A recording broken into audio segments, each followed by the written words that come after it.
Bonsoir les amis, bienvenue dans ce nouveau numéro du Club, votre rendez-vous hebdomadaire avec bien sûr un retour sur tout ce qui a fait l'actualité du football cette semaine chez nous au Maroc, au Maghreb, en Afrique, mais aussi en Europe. Un menu des plus riches ce soir, bien sûr, avec les compétitions africaines et européennes des clubs. En Afrique, bien sûr, l'équipe du Raja de Casablanca en Coupe de la CAF qui a fait un grand pas vers une qualification pour la finale après son succès sur la pelouse d'Enyimba, 1-0.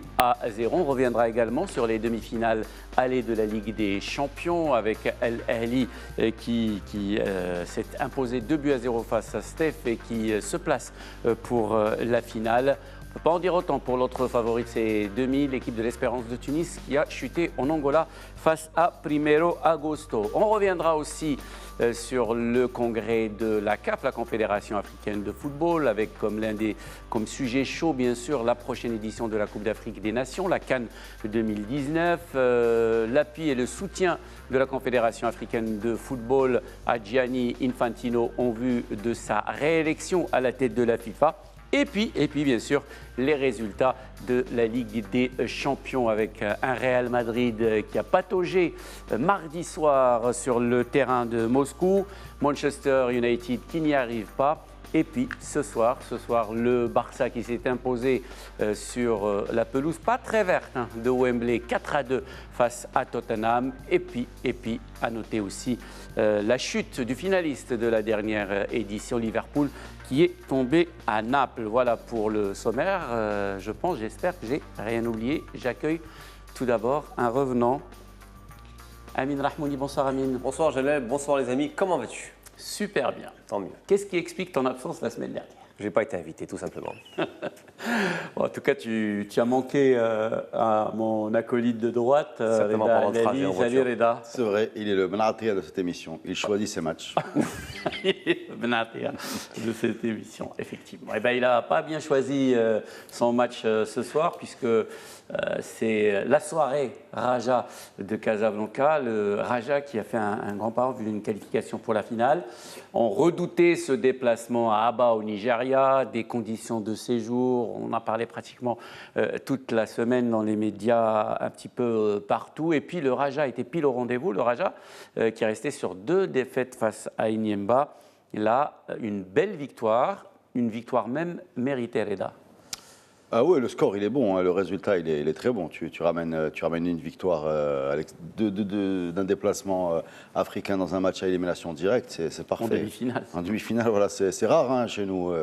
On a l'habitude de se déplacer pour limiter les dégâts et espérer faire la différence au retour, surtout quand quand les matchs sont dans cet ordre-là avec un retour à la maison. Le résultat est parfait. L'état d'esprit est très bon aussi, puisque non seulement l'équipe est partie pour ce résultat, c'est pas un hold-up. Et même, elle n'a pas baissé le pied après l'ouverture du score. D'ailleurs, l'ouverture du score, elle veut tout dire. C'est un ballon rapidement joué, je pense, de Shakir vers Hadrev qui centre en première intention sur Hafidi. Donc, c'est un vrai but d'une équipe qui cherche à marquer. Tout en premier instant. Exactement. Tout dans la surprise et la verticalité. Il y a eu ce penalty loupé par Enyimba qui aurait pu compliquer les choses. Il n'a pas été. Et il y a eu plein d'occasions du Raja qui aurait pu. Sur le score, il est parfait. Surtout à la toute dernière minute de la première période. Le score, il est parfait. L'état d'esprit, il est vraiment positif. Je ne vois pas une équipe qui marque et qui recule, mais une équipe qui marque continue à avancer. Après, c'est très arrogant à dire, mais la seule chose qu'on peut reprocher, c'est pas d'avoir marqué, c'est de ne pas avoir fait la différence sur des énormes occasions de contre qu'il y a eu, des 3 contre 2, des 4 contre 3, qui ont été mal négociés, qui auraient vraiment permis de se mettre définitivement à l'abri, même si on peut penser que c'est déjà fait, mais ça aurait pu être encore plus confortable. Je trouve que c'est pas si arrogant que ça, parce que honnêtement, pour avoir vu le match, je pense que cette équipe du Raja aurait mérité bien plus qu'un 1-0, parce que cette équipe d'Enyimba, il faut le dire, est quand même faible, est quand même très très faible, notamment dans son repli défensif. Elle a été faible aujourd'hui, mais... très très faible, on parle du match d'aujourd'hui. Très souvent, l'attaque du Raja s'est retrouvée à 4 contre 2, parfois à 4 contre 1, et cette équipe du Raja n'a pas su... Mais même si elle n'a pas été on va dire flamboyante dans la finition, elle est quand même impressionnante cette équipe du Raja, honnêtement. Parce que c'est une équipe qui fait beaucoup tourner. Ouais. On l'a bien vu sur les matchs récemment. On n'a pas une équipe type figée, on a une équipe qui évolue au gré des matchs. Donc je pense Et il faut rendre hommage à Garrido. Ah ouais, je trouve qu'honnêtement, il maîtrise parfaitement son effectif et les besoins du moment. Et je trouve qu'aujourd'hui, il arrive toujours à mettre en place le bon effectif pour les bons matchs, même si sur la Coupe arabe, aujourd'hui, il a beaucoup renforcé le milieu de terrain. Effectivement, pas mal. On en parlait dans la voiture avec effectivement un IS très costaud, pas très talentueux Parce qu'il savait que le danger venait de effectivement, mais du c'est milieu très terrain costaud. de Et puis honnêtement, mais quelle intelligence de jeu Hafidi. Là, je suis très content qu'on le retrouve en équipe nationale. Ça arrive au bon moment. Hein. Ouais, mais franchement, hein, honnêtement, c'est impressionnant des remises en une touche de balle. À un moment, je le vois sur une passe en cloche, mais sans contrôle. C'est vraiment un joueur intelligent. On l'a souvent dit sur les 5-6 dernières années que c'était peut-être l'un des joueurs les plus intelligents d'Abotola. Mais là, il prouve honnêtement qu'il mérite véritablement peut-être un statut meilleur que celui qu'il a actuellement. On l'avait un petit peu perdu ces derniers temps. Oui, non, mais ça reste un joueur vraiment brillant. Vraiment brillant. Il a toujours, quand on enlève ses phases de blessures et de récupération, voilà, qui ont existé, peut-être qu'il est fragile, mais en tout cas, c'est vrai qu'il a toutes les saisons, il a 1 mois, 2 mois où il n'est pas là. Même les moments faibles à lui ont toujours été bons. C'est-à-dire, c'est quelqu'un qui a. Ils ont été meilleurs que la moyenne, on va dire. Voilà, pas exactement. Bon, mais meilleurs que la moyenne. Hafidi, il est toujours là. Hafidi en forme, il ouvre toujours des brèches. Je voudrais rajouter un petit mot juste sur Hadref. Hadref, si Hafidi peut-être. Hadref, c'est quelqu'un qui. La verticalité du Raja, elle doit beaucoup à Hadref. Ouais. Qui est un joueur qui fonce vers le but, qui prend des risques. Parfois, il y a beaucoup de déchets parce que son jeu l'exige, la façon dont il joue, il met en danger, il prend un risque, il prend le risque de perdre la balle ou de créer une brèche. C'est quelqu'un qui est pour beaucoup, moi je trouve, dans cette façon de jouer du Raja, qui est vraiment penché vers l'avant et systématiquement tourné vers l'offensif. On n'est pas du tout dans la gestion. Voilà. Amine. Rien pour dire que quand même cette équipe du Raja, ça permet de mettre un Yajour sur le banc, un LMI sur le banc, un Ben Halib sur le banc. Ouais. Donc franchement, ça veut tout dire. Il commence quand même ce match-là sans ces 3 joueurs. Donc honnêtement, c'est une armada offensive qui est impressionnante. Ben Halib, le meilleur buteur de cette compétition avec 11 réalisations déjà. Exactement. Donc voilà, quand je permets d'avoir tous ces joueurs qui ne sont pas là et que tu domines largement la tête et des épaules ton adversaire, ça veut dire qu'il y a très certainement qu'il y a une équipe qui peut aller au bout. Hein. Vite. Non, juste Enyemba fait pas un bon match. Ouais. Enyemba manque de concentration en défense. Enyemba derrière, il y avait des moments un peu amateurs hein, quand tu vois. Non, le repli, c'était une horreur. Voilà, mais en même temps, c'est une équipe qui a embêté le Raja très régulièrement.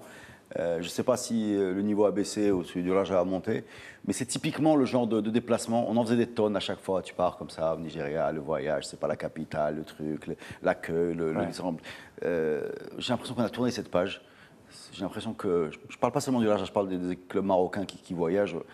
J'ai l'impression qu'on en fait moins là-dessus et qu'on joue au foot et qu'on part là-bas pour ramener des points. On a vu Berkane, même si ça a perdu à Vita, ça a ouvert le score, on le voit de plus en plus. On a vu la grosse qualification, je me rappelle, du Waka à Mazembe, alors qu'on estimait que Mazembe c'était impossible. Voilà, c'était plus facile de trouver voilà, j'ai l'impression qu'on a tourné cette page, c'est tant mieux. Voilà. Alors, parlons de l'autre compétition continentale la plus prestigieuse, certainement, la Ligue des Champions. Il y avait les demi-finales aller ce mardi. Il y avait cette affiche nord-africaine entre Al Ahly et Stef, avec pas beaucoup de public parce que les autorités égyptiennes ont interdit l'accès de supporters. Ils ont laissé passer que les membres du club. Ils étaient entre 2 et 3 000 supporters. Et puis une équipe d'Al Ahly qui était pile au rendez-vous, qui s'est imposée par 2-0, qui aurait pu même gagner par un score plus large. Ben oui, il y a un but refusé pour Azaro, pour hors-jeu, qui est, mais bon, mais c'est pas non plus... mais surtout, ce que j'ai vu, c'est une équipe algérienne, mais complètement à l'ouest, quoi. Honnêtement, ça m'a... Alors, ça a remué un petit peu le couteau dans la plaie. J'ai essayé... Oui, mais moi à l'ouest. Donc j'ai essayé stoïque, j'en ai même pas parlé dans la voiture en venant avec Reda parce que j'avais pas non plus de remuer des foudres qu'il ne faut pas remuer, mais honnêtement, mais bien sûr que ça a remué parce que c'était très faible. Cette équipe, elle a littéralement marché sur cette équipe algérienne, qui s'est un peu cantonnée en défense, mais qui défendait très mal, qui a été même quasiment... le gardien qui a été qui a été horrible, qui a été horriblement héroïque. Et bien inspiré ce soir. Exactement, je me retiens pour ne pas dire d'énormité à ce monsieur-là. n'a pas été bon en fait. D'ailleurs sur les débuts, il n'a pas la main ferme, mais au-delà sur le premier, il peut rien, c'est un coup de tête, mais sur le second, il n'a pas la main ferme. Mais honnêtement, la prestation globale de cette équipe algérienne, honnêtement, moi, me fait nourrir davantage de regrets parce qu'il y avait très sincèrement la place pour passer et retrouver l'Ahli en demi. Moi, ça ne sera pas pour cette fois-ci, mais je pense que l'Ahli effectivement a aussi une belle équipe, c'est même bien meilleure que l'an dernier pour aller jusqu'au bout. Parce que le demi-finale n'a pas été folichonne non plus. Ça n'a pas été terrible, l'autre demi-finale entre Primero Agosto et l'Espérance de Tunis, avec une victoire en toute fin de rencontre de Primero Agosto qui est en train de créer la sensation après avoir sorti le tout-puissant Mazembe. Mais c'est surtout la surprise tunisienne, parce que j'ai vu aussi le match, ça a beaucoup défendu, en espérant ne pas céder, ça cède en toute fin de match. Mais moi, je pense qu'avec de meilleurs... une victoire pas mérité à mon sens, au vu du match pour Primero Agosto. Mais je pense qu'il y avait de la place pour aller chercher autre chose. Quand Reda tout à l'heure te disait que les clubs marocains avaient justement ce nouveau tropisme d'aller chercher des résultats et pas chercher des complaintes, là je trouve que cette équipe tunisienne aurait pu aller chercher aussi un résultat. Elle s'est contentée de ne pas prendre de but, c'est dommage qu'elle en prenne en fin de match, mais je pense qu'il y avait moyen. Mais logiquement, au retour, on devra quand même avoir une belle affiche entre les Tunisiens et les Égyptiens. J'aurais voulu un Marocain, mais ça ne sera pas pour cette année. Ça sera pour la prochaine fois. Et ça sera peut-être en Coupe de la CAF. Les matchs retour, c'est dans 3 semaines. La semaine prochaine, bien sûr, il y aura les éliminatoires de la Coupe d'Afrique des Nations, la CAN 2019. On ne sait pas où, mais elle aura bien lieu. Et on a, c'est ce qui est nouveau, on a la date du match d'ouverture et de la finale. Ce n'est pas le lieu. Ça débute, c'est la première fois. Au Cameroun. On n'a pas le lieu, mais on a la date. C'est le 15 juin, match d'ouverture, finale le 13 juillet. Les amis, il y avait la liste d'Hervé Renard pour cette double confrontation contre la sélection, bien sûr, modeste sélection des îles Comores. On regarde le sujet et on débat juste après. Une liste de 26 joueurs marquée par la première convocation de Mehdi Bourabia, le milieu de terrain de Sassuolo, né en France, mais qui a exprimé sa volonté de jouer pour les Lions de l'Atlas. À noter aussi le retour de Walid Azzaro, prolifique avec Al Ahly du Caire et réclamé par les supporters depuis des mois. Les botolistes Ismaël El Haddad, Salaheddine Saïdi et Abdelila Afidi reviennent eux aussi, à l'inverse de Mehdi Benatia, toujours en retrait, bien qu'il ait recommencé à jouer avec la Juventus de Turin. Auteur d'un écart disciplinaire le mois dernier, Amin Harit manque lui aussi à l'appel. Peut-être s'agit-il d'une nouvelle sanction pour le milieu de terrain de Schalke 04, déjà laissé en tribune lors de la victoire face au Malawi. Par rapport au précédent rassemblement, Walid El Hadjam, Yassine Bamou et Ashraf Bencharki sortent également du groupe. Enfin, Hervé Renard a maintenu sa confiance en Nabil Dirar, qui ne joue plus avec son club Fenerbahçe depuis le mois d'août, et à Mbarek Boussoufa, sans club depuis des mois.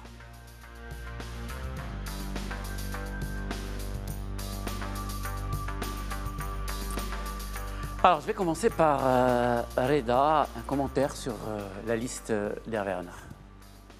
Bon, on va commencer par rappeler ce que Hervé Renard rappelle et que tous les sélectionneurs rappellent. Une liste n'est pas constituée des 20 ou 22 meilleurs joueurs d'une nationalité donnée, mais d'un groupe. Et Hervé Renard est très attaché à cette notion de groupe, comme tous les sélectionneurs. C'est-à-dire que pour déloger quelqu'un du groupe et reloger quelqu'un à sa place, il va falloir que l'entrant soit 20% ou 30% meilleur que celui qui sort, parce que celui qui sort a toujours l'avantage d'avoir l'expérience, d'être inséré, etc. Alors moi, j'ai l'impression qu'une fois qu'on a compris ça, on a compris les équipes comment faire poser Hervé Renard sur le terrain.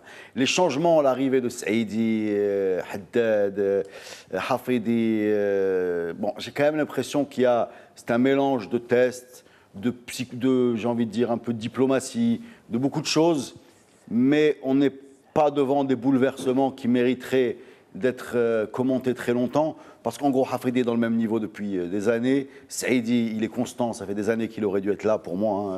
Ce bonhomme-là devrait être installé au moins dans les 22. Ils viennent aujourd'hui, pourquoi pas hier? Bon, ça va probablement être des sélections comme ça en marge du groupe de 15 dont je vous ai parlé, qui est dans la tête d'Hervé Renard pour moi constitué. De toute façon, mais Hervé Renard a toujours été clair. Oui, bien sûr, mais il a son noyau de 14-15, voilà. Et après, il fait des tentatives, il essaye de faire venir des gens, les faire jouer, en tout cas les faire vivre au moins les faire vivre au sein de ce groupe. En même temps, par rapport... Et pour le moment, pour lui, ça marche plutôt bien. Bien sûr, ça marche. Bien sûr, ça marche. C'est pour ça que c'est difficile de critiquer. Si la dictature du résultat impose de dire il a raison, il a raison. Maintenant, on parle quand même, parce qu'on est là pour ça. Saïdi, c'est pas un gamin. Tu vois. On n'imagine pas aujourd'hui un Saïdi s'intégrer dans l'équipe nationale et devenir un rouage important, participer à la CAN, être titulaire. Pas à son âge. Pas à son âge, voilà. Pas sur le talent, mais sur le parcours. C'est pas maintenant. Voilà, alors qu'on est en droit Donc quand même pourquoi de se poser... C'est ça. Alors qu'on est quand même en droit de se poser la question. Hafidi, excuse-moi, Hafidi a fait la CAN 2013. Ouais. Hafidi aurait dû être dans ce groupe depuis 2013. Et pourquoi pas aujourd'hui être un titulaire, sûrement pas d'ailleurs toujours au Maroc, comme la trajectoire qu'a eu le Kaby.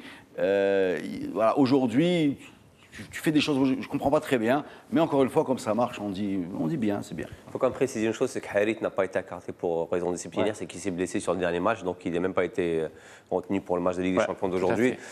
Maintenant, ce que dit Reda est juste... Surtout qu'il faut quand même rappeler qu'on a une équipe nationale vieillissante.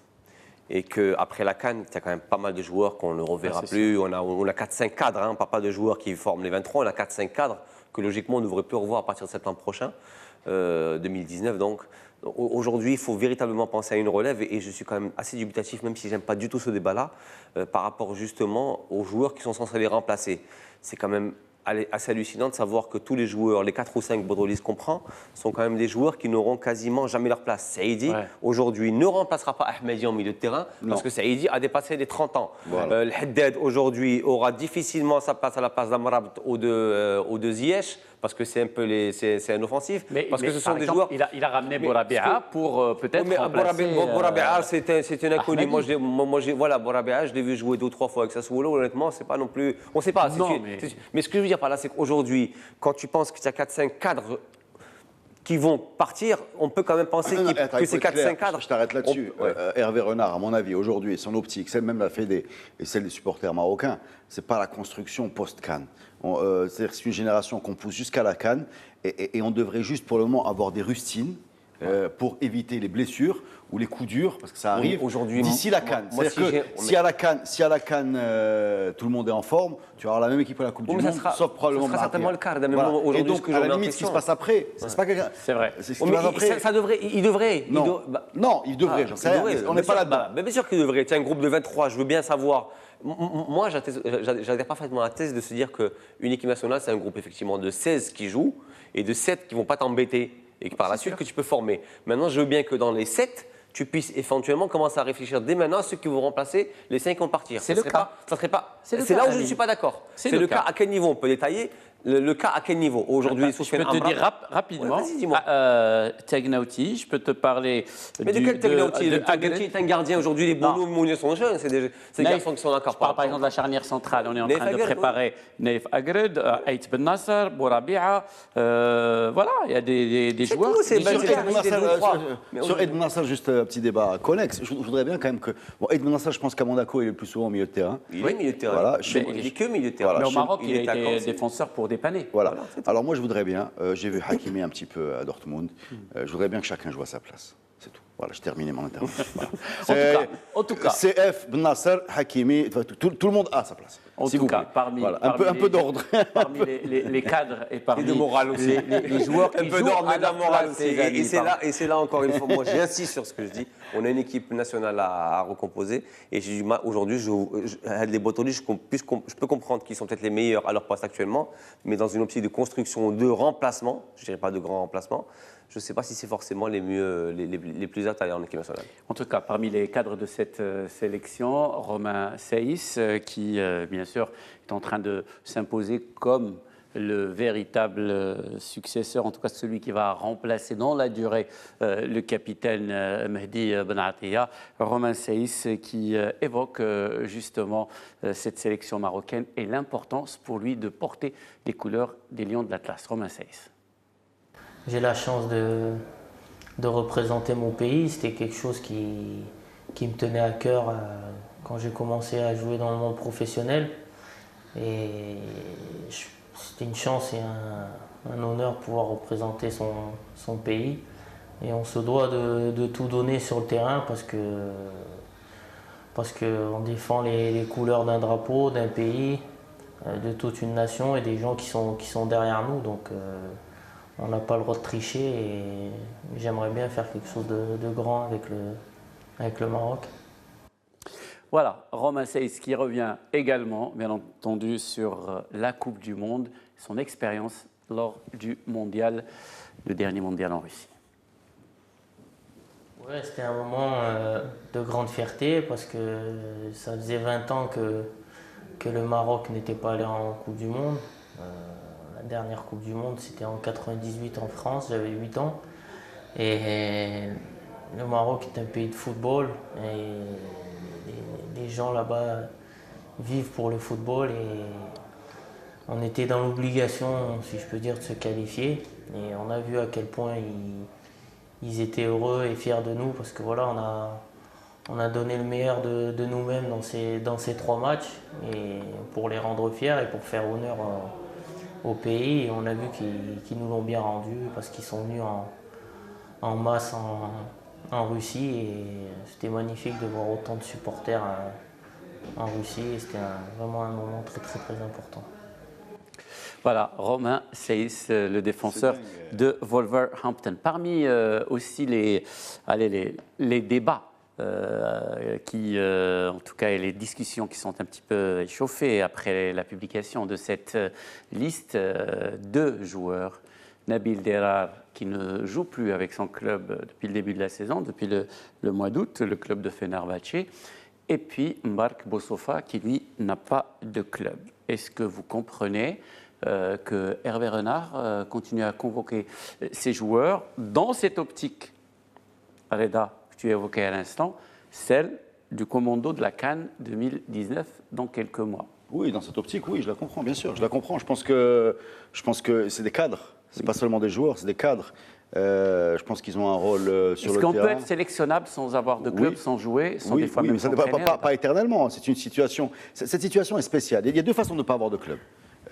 Dira, je pense qu'il va rebondir. Il a encore probablement un petit peu de temps, il a un gros physique.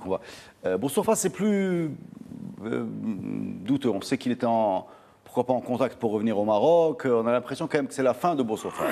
Est-ce que Bossofa est suffisamment discipliné dans sa vie et sportive et personnelle? Et je pense que oui. Pour pouvoir garder un bon rythme. Et tu n'auras jamais le rythme de la compétition, mais pouvoir continuer à rendre service. On le verra. Mais sur le principe, moi, j'ai rien contre. Parce qu'on parle de joueurs importants qui ont un vrai rôle dans le vestiaire et sur le terrain et sur une période courte. C'est un risque qu'il prend. Renard, il sera jugé sur le résultat. Mais globalement, on peut imaginer ce pari parce qu'on est encore une fois dans la notion de groupe. Et si tu commences à pas tendre la main aux joueurs au moment où ils sont en difficulté, le problème, ce n'est pas les joueurs, c'est ceux qui viennent encore, qui vont se dire finalement, voilà, si je traverse une mauvaise période, c'est fini alors qu'on était une famille, etc. Donc ça, je peux le comprendre, mais c'est le terrain qui le dira. Attention, on dit tout ça, mais Bossofa, il n'a pas joué contre le Mali. Non, le Mali, oui. On avait dit, il va le faire rentrer pour le montrer, pour essayer il n'est pas allé jusque-là. Donc Renard, oui, il y a de l'affectif, oui, mais en même temps, il y a quelqu'un qui met sur le terrain l'équipe qu'il faut pour gagner. Donc, il ne faut pas croire qu'on va aller très très loin dans cet affect, mais je comprends qu'on puisse aller dans cette direction. Après, une question d'équilibre aussi. Je pense qu'aujourd'hui, l'équipe nationale a tellement pâti d'un manque d'un déséquilibre au niveau même du groupe et qui a engendré quand même pas mal de conflits, qu'aujourd'hui, qui semble avoir un groupe soudé, il ne prendra pas le risque parce qu'il faut prendre 23. Ouais. Il faut en prendre 23. Il faut faire le chiffre 23. Donc il préférera prendre peut-être 2 ou 3 joueurs qui sont en compétition moindre que les autres, mais au moins les connaître, ne pas prendre le risque de déséquilibrer son effectif, plutôt aller en chercher de nouveau, effectivement, et ne pas avoir justement ce qu'il a réussi à construire en 2 ans. Et Renard disait une chose qui est très très importante, c'est une question de confiance, effectivement. Les joueurs marchent beaucoup à ça, à l'affect. Ouais. Donc effectivement, quand ce n'est que ça, c'est la moitié de nos résultats. Ce sont des grands enfants. Donc aujourd'hui, s'ils se sentent rejetés, sachant que passer par une mauvaise passe, ça peut arriver à tout le monde sur un groupe. Donc tu donnes l'exemple aussi. Mais on connaît tous les amis, l'importance et tu donnes l'exemple aussi à d'autres. C'est pour ça que même avec des babouches, on va l'attendre jusqu'à la dernière seconde. Maintenant, c'est à Bossofa aussi de se bouger. C'est à Bossofa de trouver un club, peut-être aussi, ne serait-ce que dans cette optique-là, d'aller faire cette Coupe d'Afrique des Nations, de réduire un petit peu ses... Et tu donnes aussi un signal aux autres. C'est le signal que tu donnes, c'est qu'aujourd'hui, tu es en haut de la pente et que même si tu te comportes bien, mais que tu connais un petit coup de mou, on ne te laissera pas tomber quand même. Je me rappelle de Beratia qui disait une chose quand même dans une interview il y a quand même pas mal de temps, où il disait, moi, l'équipe nationale a sauvé ma carrière. Donc aujourd'hui, ces mecs-là, le fait d'avoir encore une visibilité, d'être toujours convoqué, ça peut être un petit plus pour essayer de retrouver le passage ailleurs. Mais là, il n'est plus, même s'il joue. C'est les Comores. C'est les Comores aussi. Deux choses. C'est les Comores. Deux choses. Il y a quelque chose qui est en train de se passer, qui est étonnant non seulement dans les faits et dans le peu d'écho qu'ils ont. C'est la disparition de Benartia. Voilà, c'est étonnant. Et je trouve que la façon dont ça passe est bizarre. On a l'impression qu'on trouve normal des choses anormales. La deuxième chose que je veux dire rapidement, c'est qu'il faut quand même rappeler des évidences parce que parfois on les oublie. Les joueurs qui n'ont pas de club, c'est souvent des joueurs qui ne veulent pas baisser leurs émoluments. Voilà, c'est ça. Voilà. Donc il faut aussi dire ça. Voilà, il y a pas que, il y a ça aussi à considérer. Voilà. Bon, de la CAN 2019, il sera encore question, justement pour essayer de mener l'enquête, de savoir où finalement se déroulera cette Coupe d'Afrique des Nations. On va en parler juste après, dans la seconde partie du club. Restez avec nous, les amis. On se retrouve dans un très très court instant. Bonsoir les amis, bienvenue dans cette seconde partie du club. On parlera de la Coupe d'Afrique des Nations, la CAN 2019. Alors, ça se passera au Cameroun ou pas? C'est ça la grosse question, parce qu'il devait y avoir bien sûr une décision à l'issue du congrès de la Confédération africaine de football le week-end dernier à Sharm el-Cheikh. Eh bien, la CAF a décidé de ne pas décidé et de reporter donc son verdict au mois de novembre. Avant de vous donner la parole, on va retrouver notre consultant pour le football africain, notre ami Hervé Penaud, qui revient sur cette histoire. Bonjour les amis, comment allez-vous? Alors aujourd'hui, l'interrogation c'est où aura lieu la CAN 2019. Alors, on a bien vu que le président Hamad s'est rendu au Cameroun, a rencontré Paul Biya avec Samuel Eto'o et tout s'est parfaitement passé. Paul Biya d'ailleurs a dit que tout serait prêt pour la CAN 2019. Hamad, le président, a dit aussi qu'apparemment tout était en ordre, etc., etc. Mais enfin, on sait aussi qu'il y avait des interrogations quand la CAF s'est réunie il y a quelques jours, qu'une mission d'inspection ira sur les lieux pour déterminer exactement l'état de l'avancement des différents travaux et à ce moment-là sera prise une décision. La CAN aura-t-elle lieu au Cameroun, oui ou non? Alors on sait que les Camerounais font le maximum pour que tout soit prêt, ça c'est une certitude. Maintenant, ça va être décidé sur un aspect technique, c'est pas simplement des rencontres, des rencontres sympathiques où les gens s'apprécient, c'est plus que ça, c'est savoir si tous les éléments sont réunis pour qu'on puisse organiser la CAN en 2019. N'oublions pas une CAN à 24. Sinon, il y a pas mal de plans. Hein. Alors lui dit, il n'y a aucun plan B, Hamad. Mais il n'empêche qu'on a entendu dans les bruissées des petites idées comme une possibilité d'une CAN reportée 2 ans plus tard au Cameroun et pourquoi pas récupéré par un autre pays. Et évidemment, on pense de ces cas-là au Maroc. Alors lui a évoqué aussi l'Afrique du Sud, l'Égypte, mais c'est le Maroc qui semble le mieux placé. Alors aujourd'hui, je ne m'avancerai pas, on ne sait pas ce qui va se passer, on attendra les résultats de l'inspection, et là, on en saura plus. Voilà, donc c'est clair hein, pour Hervé Penaud, Cameroun ou pas Cameroun, il y a eu... On a l'impression quand même que la CAF, à travers son président Ahmed Ahmed, souffle un petit peu le chaud et le froid. Parce qu'elle annonce à Sharm el-Cheikh que la Confédération africaine de football trouve que les travaux sont très en retard et que, bien sûr, la Confédération africaine de football est obligée de prendre une décision. Ça sera sa première CAN à 24, ça sera sa première CAN au mois de juin, ça sera la seule compétition internationale l'été prochain. Il n'y a pas d'Euro, il n'y a pas de Coupe du Monde, il n'y a rien. Il n'y aura que cette Coupe d'Afrique des Nations. On ne veut pas vraiment prendre ce risque. Il se déplace juste après au Cameroun. Il dit qu'il n'y a jamais été question de plan B. Ce n'est pas à nous de dire que la Coupe d'Afrique des Nations aura lieu au Cameroun ou pas. Et ce sera au Cameroun de dire on est prêt ou on n'est pas prêt. Ami. Quand tu lis, j'ai vu une interview du Monde de Ahmed justement, où il est dans la lignée de ce qu'il produit depuis quand même pas mal de temps en termes de déclaration, c'est qu'il est très flou, donc il ne prend pas position. Moi, honnêtement, je pense que la CAN aura lieu au Cameroun, et je pense que la CAF fait tout ça pour mettre davantage de pression pour que ça aille un peu plus vite. et pas plus que ça. Parce qu'honnêtement, on est à quoi maintenant, 9 mois. S'il fallait remplacer, ils auraient pris la décision de remplacer. Donc je pense que c'est juste des petits coups de boost justement aux décideurs camerounais pour accélérer les travaux. Mais voilà, quand on parle quand même du Cameroun, c'est un grand pays d'Afrique, c'est un grand pays de football. Il n'y a aucune raison qu'il n'abrite pas une CAN comme ont pu le faire un paquet de pays avant lui. Bon, À 12. Oui. Ouais, là, ils passent à 24. Ouais, ils sont engagés sur 12. non, ils sont engagés sur 16. Ils sont engagés sur 16. Sur 12, 16, non. 16. Ouais. Voilà. Mais bon, il n'y a pas de raison qu'ils ne le fassent pas. Non, mais bon, moi, je suis séduit par l'hypothèse de Amin Rahmani. Voilà. Vraiment, je n'avais pas vu ce machiavélisme.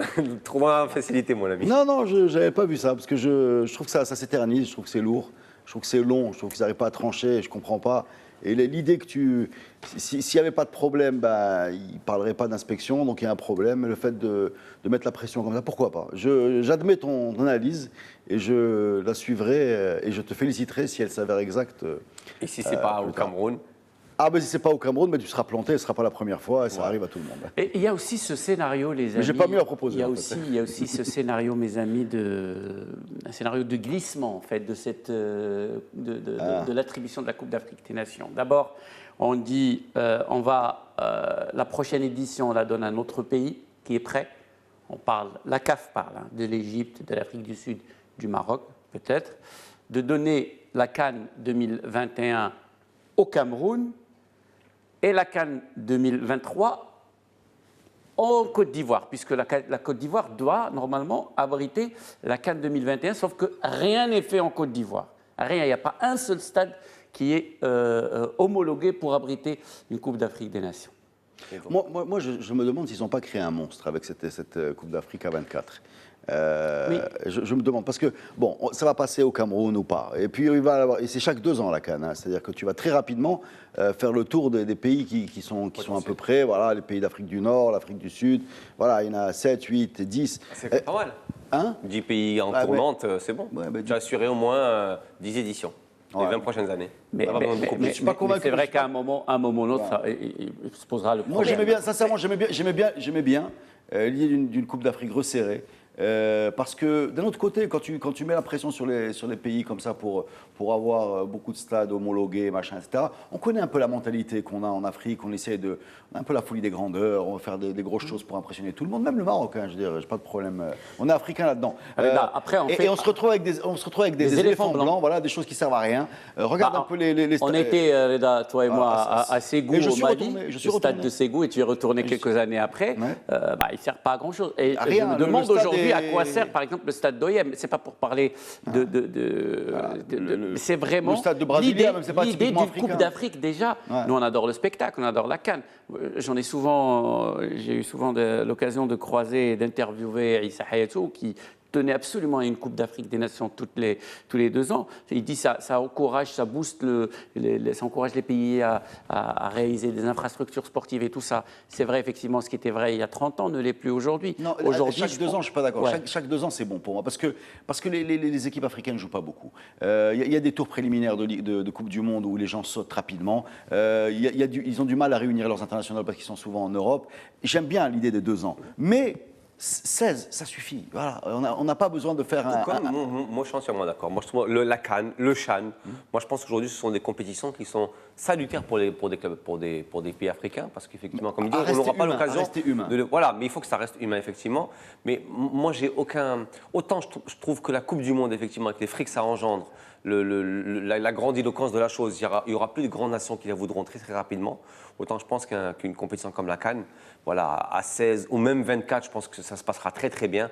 Une fois tous les 2 ans, est complètement normal parce qu'il faut que ces équipes africaines jouent pour les tirer vers le haut, pour justement briller davantage dans des compétitions comme des Coupes du Monde.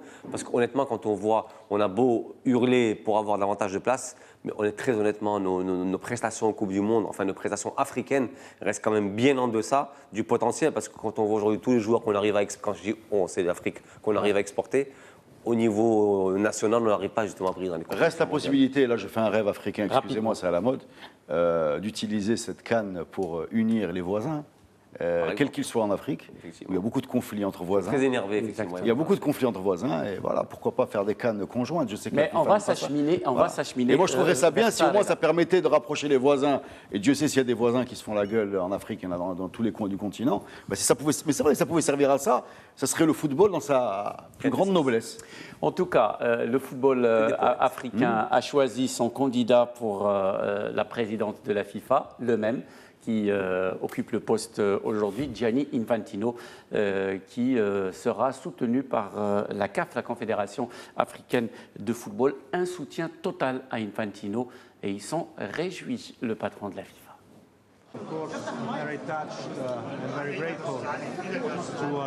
Bien sûr, je suis très touché et très reconnaissant à la CAF et à toutes les associations africaines qui ont exprimé leur soutien à ma candidature aujourd'hui.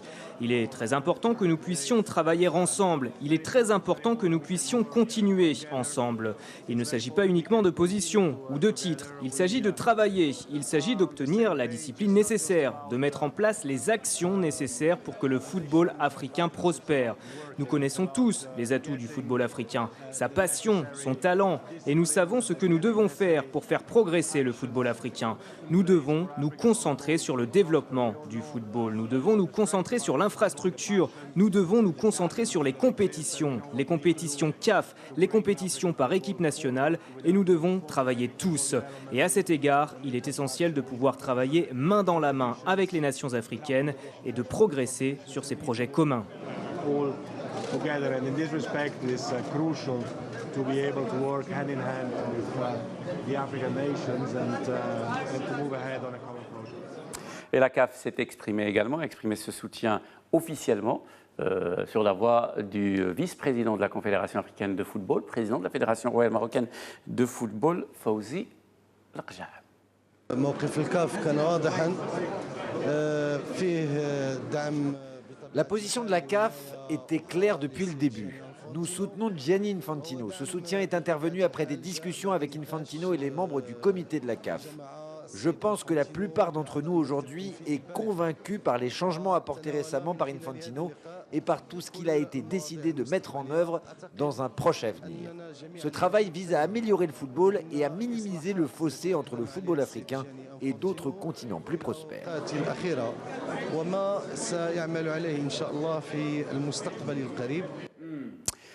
Bon, tu voulais commenter ces images. Ben non, justement, est-ce qu'il y a quelqu'un d'autre qu'Infantino?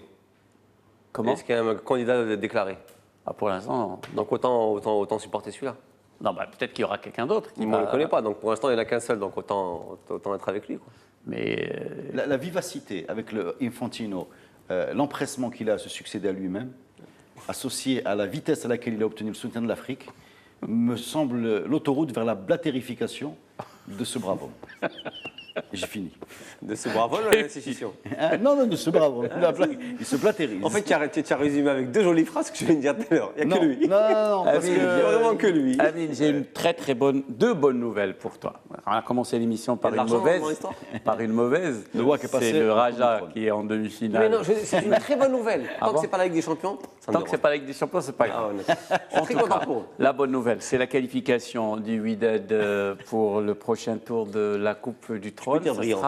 Ça sera face à l'Olympique Safi. Et puis, il est arrivé aujourd'hui, il n'était pas sur le banc, de René Girard, le nouvel entraîneur du Wydad de Casablanca. Et ben, on va poser la question à Hervé Penaud. Il va nous parler de René Girard. Est-ce que Girard, en tout cas, va ou peut réussir au Wydad? René Girard au WAC. Alors là, c'était la surprise de découvrir que René Girard avait signé au WAC. Et ben, je peux vous dire, je le connais quand même pas mal. Je l'ai vu travailler, j'ai suivi Lille à l'époque où il entraînait Lille, que c'est un entraîneur qui a d'énormes qualités. Et surtout, il ne faut pas l'oublier, c'est l'homme qui a fait chuter le Paris Saint-Germain version Qatar. C'est l'homme qui, grâce à Montpellier, a réussi à envoyer cette petite équipe de Montpellier, petite entre guillemets, mais en tout cas une équipe qui n'en attendait pas à ce niveau-là, au-dessus du Paris Saint-Germain, le fameux Paris Saint-Germain. Donc lui, il a ses lettres de noblesse, et malheureusement, il n'a pas tout à fait le crédit qu'il mérite. Parce que le travail qu'il a fourni en France, c'est vraiment un travail très très intéressant. Alors c'est un homme de caractère, c'est un homme qui de temps en temps peut rentrer dans la moulure et qui n'aura pas peur de quelques combats, peut-être avec les journalistes marocains, mais il n'empêche, c'est un entraîneur qui a d'énormes qualités, humainement très très aimé, très apprécié par ses groupes, parce qu'en général, j'ai parlé avec beaucoup de joueurs, je peux vous dire qu'il a une vraie cote d'amour auprès de ses joueurs. C'est quelqu'un qui n'a pas peur de lancer les jeunes, qui n'a pas peur de prendre ses responsabilités et de prendre des décisions fermes. Alors, de temps en temps, il va falloir de la rigueur. Avec lui, il y aura de la rigueur.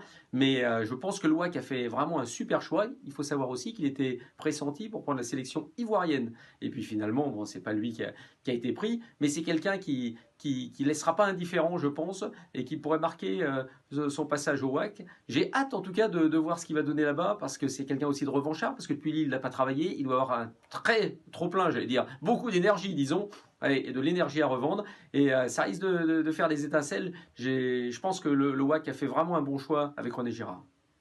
En tout cas, donc, notre consultant, Hervé Penaud, valide. C'est impressionnant. On parle bien du même. Hein. Roger Girard, champion de France 2012, avec Kautsaré d'ailleurs qui est dans le groupe, vous l'avez dit. Et Belhenda. Et Belhenda, bien sûr. Aït Fana, c'est Aït Fana qui donne le titre. C'est Aït Fana qui marque le dernier but. Non, mais j'ai parlé de Kautsaré parce qu'il est à Casablanca, c'est pour ça. Mais très honnêtement, c'est un son de cloche que je n'ai entendu nulle part. Véritablement nulle part. Donc moi, René Girard, je connais des gens qui le connaissent personnellement. Et j'ai beaucoup lu pas mal de choses le concernant, notamment après son passage à Lille, parce que Montpellier, bon, c'était quand même en 2012. Il n'a pas laissé que des bons souvenirs. Hein. Et pour un monsieur qu'on traite quand même de partout, hein, j'ai encore une fois.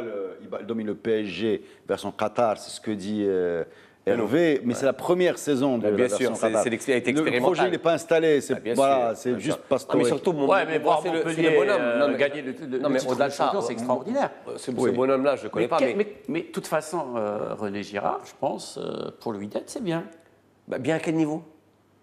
Bien, on le saura. Quel entraîneur il vous faut? Skitiwi n'est pas bon. Pour moi, Skitiwi, c'est Aboussa, c'est nul. Toshak, c'est pas terrible. De Sabre, je sais pas. Non, c'était top de Sabre, c'est top. Alors, Guardiola est occupé. Si tu arrives avec toute la mauvaise foi qui te caractérise, sera sur le marché très prochainement. On préfère Zidane. Mais si tu arrives avec toute la mauvaise foi qui te caractérise tout le temps pour essayer, en hurlant, de nous imposer des choses. Mais je dis rien, je dis juste que ce bonhomme-là, on ne le connaît pas, il n'est pas marocain. Comment ça, tu ne le connais pas? On ne le connaît pas. Ça veut dire quoi? Tu le connais toi? Mais c'est incroyable, mais je le connais, mais je n'ai pas besoin de le connaître. Je connais ses résultats. On a essayé de se documenter, on a lu, on a vu des interviews. On ne le connaît pas, il n'est pas marocain. Non, mais je veux dire par là, c'est qu'on le connaît personnellement. Moi, ce mec-là, ce monsieur-là, j'en sais ce que j'ai. On la retient. Voilà, ce monsieur-là, j'en sais ce que j'ai pu lire sur lui, ou alors ce que j'ai pu entendre sur lui, et ce que j'ai lu et ce que j'ai entendu, n'a rien à voir définitivement avec ça peut dire l'ami Penaud. C'est ce que je dis. Moi, je voudrais quand même saluer. On parle d'un monsieur psychorigide, on parle d'un monsieur énervé qui va arriver dans un environnement très difficile, et je suis curieux de voir ce que ça va donner. Maintenant, je serai très heureux qu'il gagne la Coupe du Trône, la Botola, la prochaine Ligue des Champions, et bien sûr le titre du monde des clubs. La Coupe du Monde des clubs et la Coupe arabe aussi à venir. Ça serait formidable. J'ai dit ce que j'avais à dire, merci. J'apprécie je pense qu'on est tous un peu sur cette terre pour progresser. Voilà. On apprend et on s'améliore.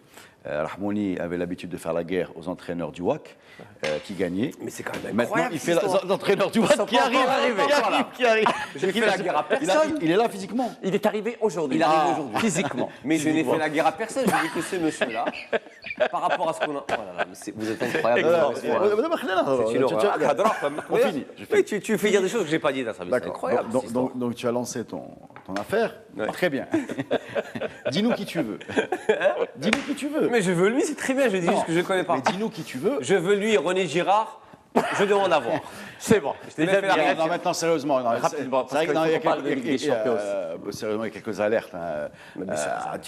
À son âge, une première expérience africaine, c'est pas évident, quoi.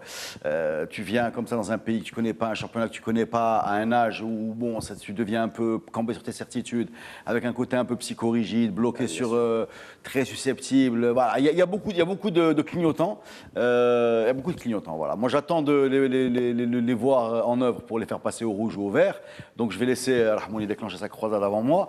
Et d'ailleurs, c'est son problème. Mais il y a des clignotants quand même. Oblige une phrase.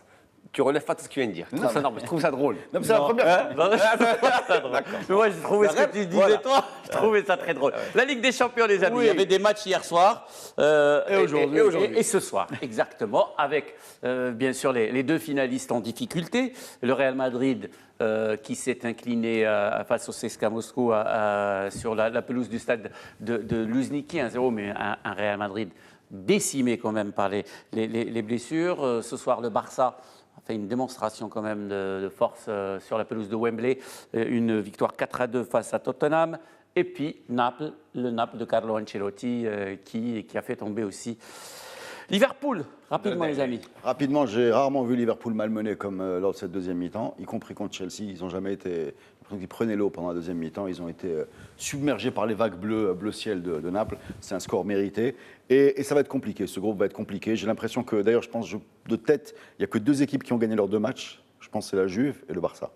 Voilà. Donc il faut s'attendre à une Ligue des Champions un peu plus excitante que les années précédentes, vu que tout le monde a l'air de souffrir, et c'est tant mieux. Voilà. Et ce groupe, ça va être super, parce qu'avec le Paris PSG Saint-Germain, qui rêve de gagner cette Ligue des Champions, là, ça va être très compliqué. Non, le suspense s'invite dans les poules au lieu d'attendre février, et ça, c'est bien. Et c'est comme ça que la théorie de Reda Alleli qui tombe à l'eau, la fameuse théorie qui est que ça ne sert absolument à rien, cette phase de poule. Exactement. Et il n'y a que les imbéciles qui ne changent pas d'avis. Oui. Voilà. Et Reda Alleli n'en est pas un. Non, on n'est pas. Ça, c'est une certitude. Il n'en est pas. C'est pas moi qui ai changé d'avis, c'est les choses qui ont changé. vu que maintenant il y a du suspense. Amine. Il a parlé de mercredi, j'ai parlé de mardi. Moi, pour revenir sur un match que j'ai vu, que j'ai trouvé formidable, c'était Bayern-Ajax. Ouais. Et notamment la prestation de nos 2 joueurs, notamment Hakimi. Bon, Mazraoui met le but égalisateur, mais Hakimi, je l'ai trouvé. Mais qu'est-ce qu'il est bon, ce Mazraoui? Ziyech, pardon. Ouais, Hakimi. Oui, non. Tu peux dire Hakimi Ziyech, j'ai fait Non, un non, non, bug de Ziyech. tu vois, Non, une sorte je pense Ziyech. d'arrière droit.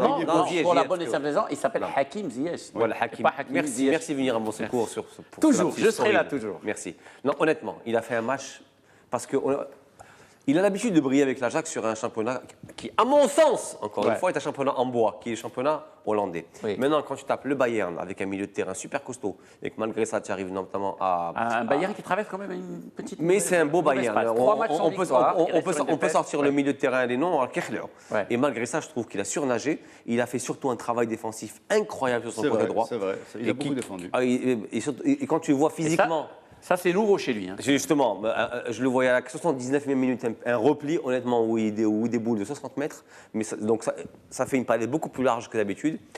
Et mon Dieu, la patte gauche qui est, je dirais pas impressionnante, mais me rappelez moi les plus belles heures de Timomi, vous pouvez m'insulter. Non. Non, Même pas, pas. du tout. Non, Pas on du va, tout. on va attendre. On a juste le regret qu'il n'a pas été à ce niveau-là en Coupe du Monde. Et c'est pourtant là qu'on l'attendait. Et on a Mais le il est regret jeune, je pense que- de ne pas le voir ailleurs aussi, parce qu'on parle beaucoup d'un talent exceptionnel et On l'a vu qui contre reste Bayern. dans ce petit championnat Voilà. qui est devenu Peut-être aujourd'hui justement, si Voilà éphémère, pourquoi donc. ça passe par des prestations en Ligue C'est des ça, Champions XXL. XXL. Qui est, vous avez remarqué quand même hier, aujourd'hui, Naples, Juve, Dortmund, on a vu aussi des Dortmund, incroyables 3-0 prestations contre CSK. Monaco, hein. On a vu cette Ligue des Champions, l'intensité, ça n'a rien à voir. Oui. Tout le monde le voit. On est clairement devant le top niveau mondial, y compris même les compétitions nationales de la Coupe du Monde. Et c'est pour ça que si tu veux voir Hakim, et même Hakimi d'ailleurs, Ziyech et Hakim Ziyech et Achraf Hakimi à Dortmund, dans une nouvelle, dans des clubs plus huppés, à cause de Dortmund, c'est quand même huppé. Vous souffrez du Ça syndrome passera par- Drogba-Pogba. Ouais, ça passera par ou le Jimmy Pink Floyd à Selbank aussi, ça passera par des prestations énormes dans cette compétition qui est vraiment la vitrine du foot européen. Voilà. Et Mourinho, les amis, reste une petite minute. Mourinho. Il gagne plus. Il gagne plus. Et pourtant, honnêtement, hier sur le match, ils auraient dû en mettre au moins 2 ou 3. Ouais. Sur les actions de Pogba, les actions de Lukaku. Ouais. Je pense que qu'il est Mourinho poursuivi par une guigne. Ouais, c'est un truc monstrueux.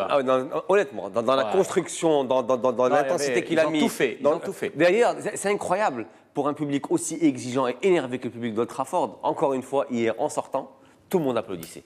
Alors, il a un magnétisme, une aura, ou du moins une grande bouche qui fait qu'il arrive à se mettre tout le monde dans la poche. Mais hier, tout le monde applaudissait. J'ai l'impression, je vais peut-être doucher votre enthousiasme, mais j'ai l'impression Que c'est fini. Non, oui, j'ai l'impression qu'il a été surtout lâché par son vestiaire. Les statistiques qu'ils affichent en Ligue des Champions sur le nombre de kilomètres parcourus montrent que l'équipe ne se défonce pas vraiment pour lui.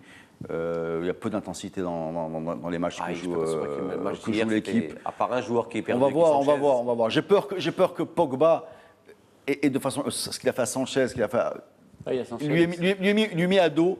Bon, partie du vestiaire, et ses méthodes un peu de vexer pour provoquer, détourner l'attention sur Il un a toujours joueur, été comme l'arbitrage. ça, mais peut-être ça marchait avant. aujourd'hui, Oui, ça marche mais plus. bon, voilà, ça, non, Parce que ça devient se termine caricatural. toujours. Ouais, ça devient caricatural et ça se termine toujours. Ça très- devient Ouais, mais comme il le caricatural. Moi, j'aime bien le Mais bonhomme. comme il le rappellera si bien, ses méthodes lui ont valu quand même une pléthore de titres. Il est parmi les mecs les plus titrés au monde.